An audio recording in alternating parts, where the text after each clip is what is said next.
Hello everyone, welcome to study with Gyan Prakash. UPPCS 2023 के लिए online आवेदन की प्रक्रिया 3 मार्च से स्टार्ट हो चुकी है और इसमें आपको आवेदन जरूर करना चाहिए। क्यों? क्योंकि देखो, यूपीपीसीएस में कोई भी आपके लिए कंडीशन अप्लाई नहीं होता है कि आप कितने अटैम्प्ट दे सकते हैं। जब तक आपकी एज है आप सारे अटैम्प्ट दे सकते हैं, तो ये आपके लिए बहुत ही प्लस है। तो यहाँ पर जब आप परीक्षाओं में शामिल होते हैं, सफलता या असफलता का सामना करते हैं, दोनों ही कंडीशन में आगे बढ़ने के लिए आपके रास्ते खुलते जाते हैं। तो यूपीपीसीएस 2023 के लिए सबसे पहले तो तैयारी आपकी ये होनी चाहिए कि लास्ट 10 ईयर के जो पीवाईक्यूज हैं उनको आप अच्छे से सॉल्व करें।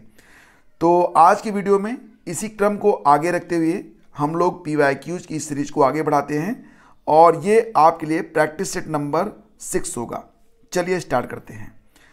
तो देखो, ये जो प्रश्न हैं इनको देखने के बाद आपको पता ये चलेगा कि अगर आप पीसीएस की तैयारी कर रहे हैं तो आपके पास जो रटने की क्षमता है वो भी होनी चाहिए, क्योंकि बिना रटे तो काम चलेगा नहीं।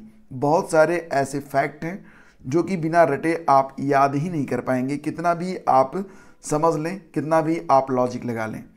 तो आज जो प्रश्न हैं ये थोड़े से बड़े हैं, इसीलिए इनकी संख्या थोड़ी सी कम है। चलिए अब देखो, यहाँ पर सूची 1 और सूची 2 को सुमेलित करना है।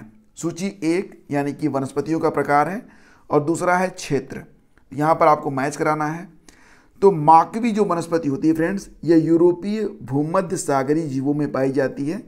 तो मतलब इसका जो सही बनेगा ये बनेगा ऑप्शन 2। फिम्बस वनस्पति जो होती है ये अफ्रीकी भूमध्य सागरीय जीवों में पाई जाती है।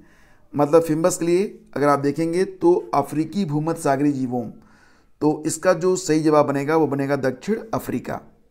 इसके बाद चैपरेल। चैपरेल कैलिफोर्निया क्षेत्र के सागरीय जीवों में पाया जाता है, तो सही विकल्प इसका 1 है। और मैटोरेल वनस्पति ये चिली में पाई जाती है। तो इस प्रकार से ये जो प्रश्न हैं ये आपसे ये कह रहे हैं कि भैया हमको रटो, बिना रटे हम आपको आएंगे नहीं। और एग्ज़ाम में आप जब तक ये फैक्ट बता नहीं पाएंगे आगे नहीं बढ़ पाएंगे। फिलहाल इस क्वेश्चन का तो यहाँ पर विकल्प ए सही है। फिर आगे बढ़ते हैं और अगला क्वेश्चन भी इसी प्रकार से है। सूची 1 को सूची 2 से सम्मिलित करिए। देश और राजधानी आसान प्रश्न है, लेकिन ये पूछा गया प्रश्न है 2019 में, तो मैच कराओ। उज्बेकिस्तान, तजाकिस्तान, किर्गिस्तान और तुर्कमेनिस्तान सारे जो देश हैं ये कभी रूस में ही हुआ करते थे, बाद में ये अलग हो गए थे। तो उज्बेकिस्तान की राजधानी ताशकंद, तजाकिस्तान की राजधानी बताओ दुशांबे, किर्गिस्तान की राजधानी बिश्केक और तुर्कमेनिस्तान की अशगाबाद। तो यहाँ पर ये सब आपको मैच कराना होगा। अगला क्वेश्चन देखिए। सूची 1 को सूची 2 से सुमेलित कीजिए। वनस्पति और क्षेत्र। जो अधिजीवी वनस्पतियां होती हैं वो किस क्षेत्र में पाई जाती हैं? तो ये होती हैं भूमध्य रेखीय। ठीक है। बबूल जो है ये सहारा क्षेत्र में उगने वाली वनस्पति है, तो तीसरा विकल्प। बायोबाब जो होता है यह भूमध्य सागरीय वनस्पति है। और देवदार सवाना क्षेत्र में। ठीक है। तो बायोबाब जो होगा ये सवाना से जुड़ा हुआ है। मैं यहाँ पर थोड़ा सा करेक्शन करना चाहूँगा, सॉरी फॉर दैट। और देखो जो बायोबाब है, ठीक है, बायोबाब ये सवाना से, यानी कि ये विकल्प आपका सही होगा। चौथा देवदार भूमध्य सागरीय। तो इस प्रकार से आपका जो विकल्प ए है ये यहाँ पर मैच हो रहा है। इसके बाद आगे बढ़ते हैं। अगला क्वेश्चन है, निम्न में से कौन सा सही सुमेलित नहीं है? तो जनजाति और स्थान। देखो, मैं ये प्रश्न आपको जो बता रहा हूँ तो आपके दिमाग में ये बात आनी चाहिए कि सारे टॉपिक कहाँ कहाँ मिलेंगे। मैं आपको टॉपिक भी डिस्कस करूँगा, टॉपिक भी पढ़ाऊँगा और हिस्ट्री के लिए टॉपिक वाइज आपको थ्योरी की क्लास भी आज से स्टार्ट कर दूँगा। प्रयास रहेगा कि मैक्सिमम मैं कवर कर पाऊँ। बाकी कुछ किताबों के नाम बताता हूँ, उसको आप लोग या तो डाउनलोड कर लो और या तो परचेज कर लो हार्ड कॉपी। फिलहाल जनजाति और स्थान। तो जो पिग्मी जनजाति होती है ये कांगो बेसिन में पाई जाती है, ये आपका करेक्ट है। अंगामी जनजाति नागालैंड में पाई जाती है। एनू जापान में है, जबकि किर्गिज को बताया जा रहा है सूडान में। तो दोस्तों किर्गिज जो है यह मध्य एशिया की जनजाति है, मिडिल एशिया। ठीक है। तो इसका विकल्प डी जो है वो सुमेलित नहीं है। तो जनजातियां और उनके स्थान ये इंपॉर्टेंट टॉपिक है, इसको भी रटिए। आगे बढ़ते हैं। और मध्य भारत में स्थित पहाड़ियों का पश्चिम से पूर्व निम्नलिखित में कौन सा एक सही क्रम है? तो मध्य भारत में जो पहाड़ियाँ हैं उनका पश्चिम से पूर्व ये होता है, इधर पूरब, ईस्ट, वेस्ट, ऊपर नॉर्थ, नीचे साउथ। तो हम चल रहे हैं कैसे, इस प्रकार से चलेंगे, ठीक है। तो सबसे पहले आएगा सतपुड़ा, फिर महादेव, फिर मैकाल और फिर छोटा नागपुर। तो ऑप्शन बी आपका यहाँ पर करेक्ट है।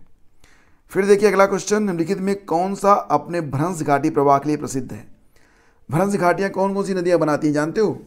एक तो आपकी नर्मदा बनाती है, ये तो आप जानते ही हो। दूसरी कौन सी है? दूसरी ताप्ती भी बनाती है। तीसरी कौन सी है? ये दामोदर है। तो इसमें से कौन सी नदी है इसमें शामिल? दामोदर शामिल है। तो ऑप्शन बी आपका उत्तर हुआ। भारत में नर्मदा, ताप्ती और ऊपरी दामोदर नदियों की जो घाटियां हैं वो भ्रंश घाटी की उदाहरण है। इसके बाद देखिए अगला क्वेश्चन, निम्नलिखित प्राकृतिक प्रदेशों में से किसे बड़े शिकारों की भूमि के नाम से जाना जाता है? बड़े शिकारों की भूमि क्यों? क्योंकि फ्रेंड्स उष्णकटिबंधीय सवाना प्रदेश जो कि हमारे विकल्प डी में है, तो ये बड़े शिकारों की भूमि के नाम से जानी जाती है। क्यों? क्योंकि पूरे विश्व से आए लोगों द्वारा बहुत बड़ी संख्या में यहाँ पर पशुओं को पकड़ा जाता है और उनका वध किया जाता है, बेहद अफसोस।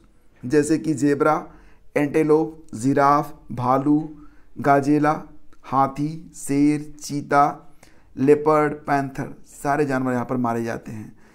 तो मुझे लगता है कि ये बहुत ही गलत है। आगे बढ़ते हैं। नीचे दो कथन दिए गए हैं, एक को कथन ए, दूसरे को कारण आर कहा गया है। बताना है आपको कि खैर यहाँ पर विकल्प हैं वो मैं आगे पढ़ूंगा, लेकिन पहले आपको कथन और कारण देता हूँ। कथन है कि अकबर ने शेरशाह की तरह राज्य के सिक्कों के प्रचलन को नियमित करने का प्रयास किया। ये कथन सही है।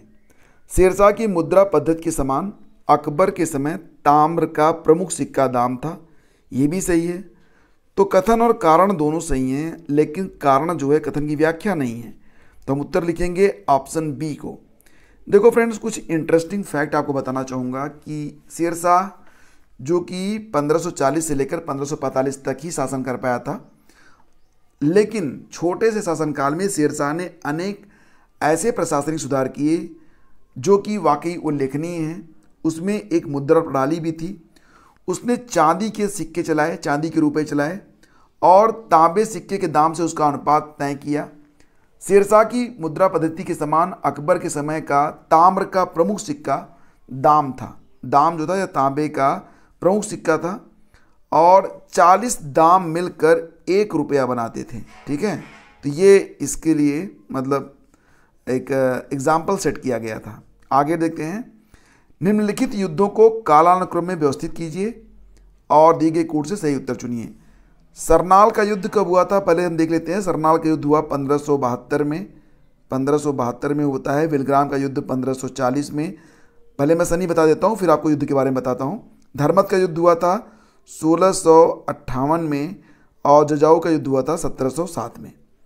तो सबसे पहले बात करते हैं बिलग्राम के युद्ध के बारे में। बिलग्राम का युद्ध हुमायूं और शेरशाह के बीच में हुआ था 1540 में।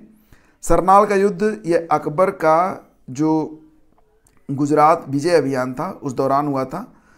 1658 में जो धर्मत का युद्ध हुआ था यह औरंगजेब और दारा शिकोह के मध्य हुआ एक युद्ध था। और जजाऊ का युद्ध 1707 में औरंगजेब के युद्ध के बाद उत्तराधिकार का युद्ध था। औरंगजेब भी उत्तराधिकार के लिए अपने भाइयों से लड़ता रहा और औरंगजेब की डेथ के बाद फिर वही क्रम हासिल हुआ, मतलब जो बोओगे वही काटोगे। तो इस प्रकार से देखेंगे तो सही कालानुक्रम में क्या होगा बताओ। सबसे पहले तो आ जाएगा आपका बिलग्राम का युद्ध, उसके बाद फिर आ जाएगा आपका सरनाल का युद्ध, फिर आ जाएगा आपका धर्मत का युद्ध और अंत में आएगा जजाऊ का युद्ध, ठीक है। तो इस प्रकार से 2 फिर 1 फिर 3 फिर 4, 2 1 3 4 ये मिलेगा आपको विकल्प 1 में, ए में।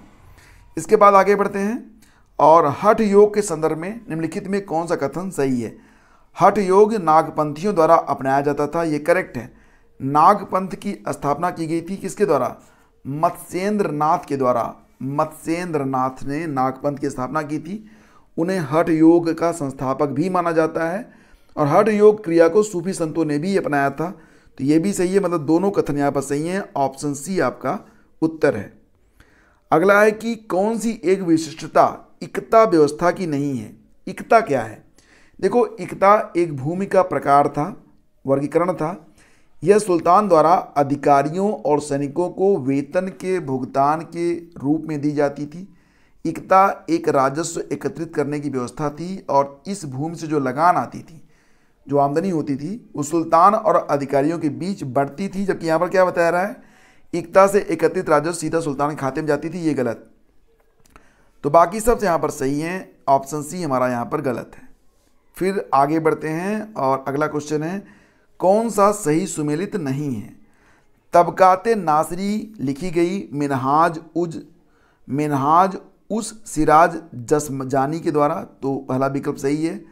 तारीख़ फिरोज शाही को लिखा गया है शम्स-ए सिराज अफीक के द्वारा, शम्स-ए सिराज अफीक, तारीख़ फिरोज शाही। तुगलकनामा को लिखा था इब्न बतूता ने, नहीं दोस्त, ये लिखा गया है अमीर खुसरो के द्वारा। और हुमायूंनामा गुलबदन बेगम, उसकी बहन ने लिखा था। तो यहाँ पर सही सुमेलित ऑप्शन सी नहीं है, ठीक है। इसके बाद आगे बढ़ेंगे, अगला क्वेश्चन होगा साइमन आयोग की नियुक्ति, जलियांवाला बाग हत्याकांड, महात्मा गांधी की दांडी यात्रा और फिरोज शाह मेहता की मृत्यु। तो इसमें कौन सी घटना पहले होती है, कौन उसके बाद, कौन उसके बाद, कौन सबसे अंत में, ये आपको बताना है। चलिए हम आपको सन बताते हैं, आप इसका उत्तर देना। साइमन आयोग की नियुक्ति हुई थी कब? 1927 में हुई थी, ठीक। जलियांवाला बाग हत्याकांड 13 अप्रैल 1919 में।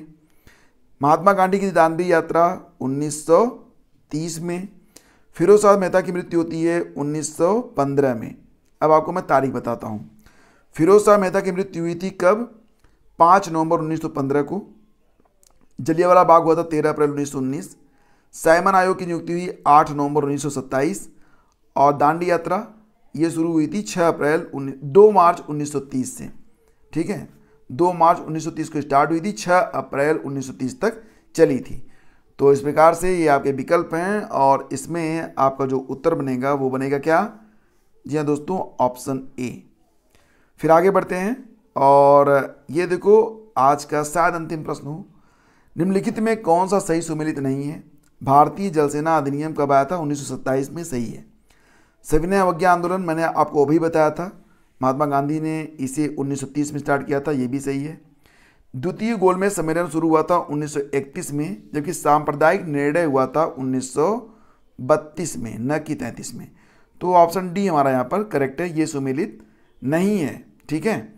तो फ्रेंड्स ये थे आज के प्रश्न और मैं उम्मीद ही नहीं विश्वास करता हूँ कि इसी प्रकार से अगर आप आगे बढ़ेंगे तो आप आसानी से जो आपकी परीक्षा उसको क्रैक कर पाएंगे, बशर्ते ये कि आप ज़्यादा से ज़्यादा प्रैक्टिस करें। ये जो सीरीज़ में लेकर आता हूँ इससे आपके कुछ प्रश्न तैयार होंगे, लेकिन सेल्फ स्टडी इज मस्ट। तो पढ़ते भी रहिए और जो भी प्रैक्टिस सेट मैं आपको देता हूँ उसको लगाते भी रहिए, ठीक है। और इसी प्रकार से कुछ प्रश्न मैं आपके लिए प्रतिदिन लेकर आता रहूँगा ताकि आपकी जो कंसिस्टेंसी है वो बनी रहे। और मैं अब आपसे एक प्रश्न करूँगा, हालांकि कोई उत्तर नहीं लिखता है लेकिन देखता हूँ कितने लोग इसका उत्तर लिखते हैं। तो संविधान की जो 11वीं अनुसूची है, आपको ये बताना है कि संविधान की जो 11वीं अनुसूची है, सूची नहीं अनुसूची, ये अनुसूची होती है, तो उसमें कितने विषय हैं ये बस आपको बता देना है कि संविधान की 11वीं अनुसूची में कितने विषय हैं। आपके ऑप्शन में आपको देता हूँ 22 या फिर 24 या फिर 29 या फिर 32। लेखपाल एग्जाम में ये प्रश्न पूछा गया था, तो ये आपको बताना है। और हम मिलेंगे आपसे नेक्स्ट वीडियो में कल। तब तक के लिए आज्ञा दीजिए, नमस्कार, जय हिंद।